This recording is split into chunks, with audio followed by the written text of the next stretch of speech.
La disparition du créateur d'Albator, icône du manga, les verrières, nouvel espace dédié aux arts africains et les broderies de l'artiste féministe Gada Amer, c'est le programme de ce nouveau numéro de À l'affiche. Bienvenue à tous.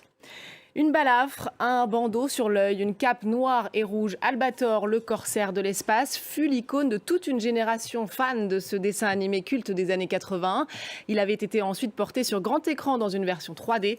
Son créateur, le dessinateur japonais Leiji Matsumoto, s'est éteint à l'âge de 85 ans. Retour sur son œuvre. Musique à présent avec le guitariste de blues et chanteur Eric Bibb. À 72 ans, il s'apprête à sortir un nouvel album baptisé Ridin'. Et vous allez le voir, lui qui a quitté les États-Unis pour la France il y a 50 ans, raconte toujours l'histoire de son pays natal et le racisme qui le traverse. C'est un nouvel espace dédié aux arts africains qui a ouvert ses portes en plein cœur de Paris. Les Verrières, 200 mètres carrés et une première exposition. Elle fait se rencontrer œuvres d'art africains anciens et celles d'artistes de la scène contemporaine du continent. Natacha Miret y était pour nous. Elle s'est fait connaître par ses broderies, un geste de défi à ceux qui voulaient la renvoyer à des tâches ménagères alors qu'elle grandissait en Égypte. Depuis 40 ans, Gada Amer lutte pour la reconnaissance de la place des femmes dans l'histoire de l'art.